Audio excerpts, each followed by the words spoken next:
Come closer, child, and listen well. The tale I'm about to tell you is one of the strangest matchups the earth has ever seen. A worn-out, hungry, outnumbered English army, and before them a tide of French knights swollen with arrogance. That morning, the fog hung so heavily over the fields that everyone who breathed felt disaster creeping in. King Henry V sat atop his horse, looking at his men with a spark in his eyes that silently shouted, "We will not yield."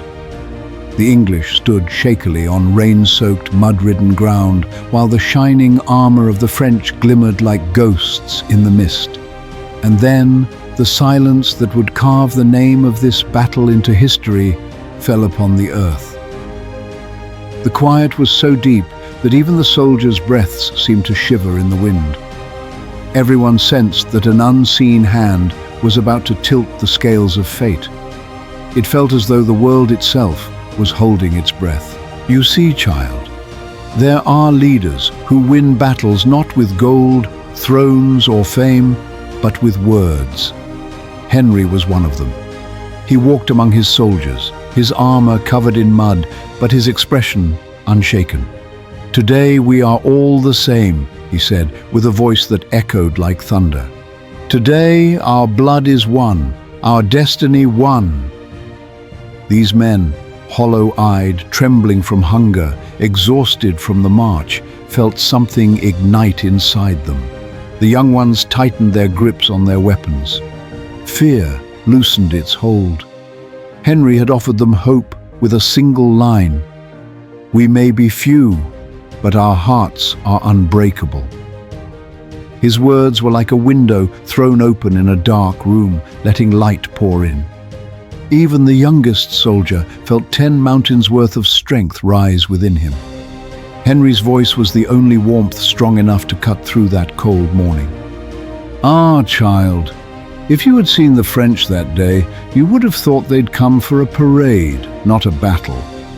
Golden chains around their necks, plumes decorating their helmets, and a confidence so inflated they had already crowned themselves victors.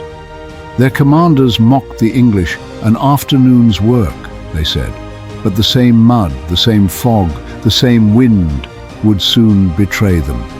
Arrogance blinds a man, and that day it blinded every last one of them. Their laughter would sink into the mud like a stone. For battles aren't won by fancy armor, but by hearts that refuse to fall. And the French would learn this lesson with a terrible price. Now brace yourself. The true strength of England lay not in swords or numbers, but in the breath of the longbow. When the archers lined up, the tightening of bowstrings sounded like a choir of death. A fine drizzle began to fall, the strings grew damp, fingers numbed. But the archers were used to such hardship. Henry smiled faintly as he watched them, for he knew the fate of the battle rested in the hands of these silent hunters. The archers planted their arrows into the earth and made their final preparations. Then they held their breath, because those arrows were about to reshape destiny. Each bowman whispered a brief prayer as he drew his arrow. The sound of stretched bowstrings beneath the rain echoed like the footsteps of approaching death. Everyone felt that the world's fate was hidden inside those arrows poised toward the sky. And then, the world went still. At once, the English archers raised their bows, and the sky darkened beneath a cloud of arrows. The hiss of their flight mingled with the wind, planting the first seed of fear in French hearts. When the arrows struck armor, the sharp metallic thud rang out like a drum of steel. The first wave shattered the French lines and stunned the proud knights. And this was only the beginning, child. Only the beginning. Some knights fell to their knees before even realizing what had happened. A wave of silence and shock swept across the French ranks. As death rained from the sky, even pride found no place to hide. "Child, I have witnessed many battles in my time, but none with mud as merciless as Agincourt's. Days of rain had turned the fields into a swamp. The French knights, weighed down by their heavy armor, sank deeper with every step. Horses slipped, men toppled, and each fall dragged down two more. The English, lightly armored and agile, moved freely. The ground itself seemed to take their side. The pride of France had become a prison of metal and mud. The weight of their armor grew heavier than their arrogance. With every step, they felt themselves sinking deeper. On that day, the mud itself sealed the fate of the French army. And then came the loudest moment of all. Swords clashed, swallowed by the squelch of mud beneath every footstep. The English moved swiftly and bravely despite their numbers. The French were packed together so tightly that they could neither swing freely nor advance. Henry pushed into the front lines, fighting at the very heart of the storm. A king child sometimes must place his fate at the tip of his own blade. Each English strike forced the French one step further back. Every blow echoed both through the earth and through the hearts of the men who fought. Henry stood like a mountain, shielding his soldiers with his presence alone. The French, the more they struggled, the more trapped they became. Do you know, child? An army's defeat begins not when the battle ends, but when the light fades in their eyes, and the eyes of the French dimmed one by one, the arrows, the mud, the suffocation of the crush. All of it forged a crushing defeat.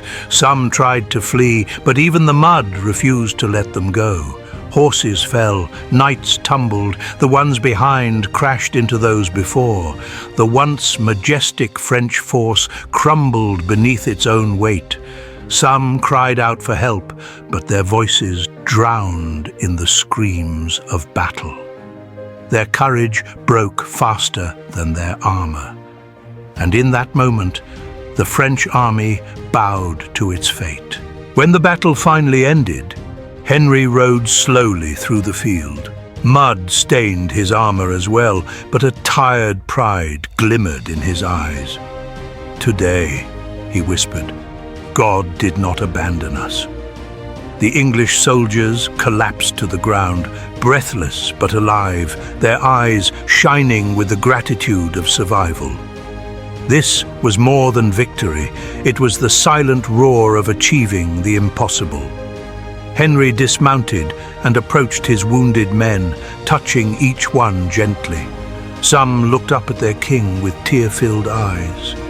In that moment, they all knew they had lived through a miracle etched into history. Child, what happened that day was not written in the cold pages of history as just another battle. Agincourt became a symbol of a people's hope, a king's will, and how the impossible can be made real. The English told this story for generations, for sometimes it isn't great armies that change the course of history, but a single stubborn heart that refuses to bend. And Henry's name found its place among legends on that very day.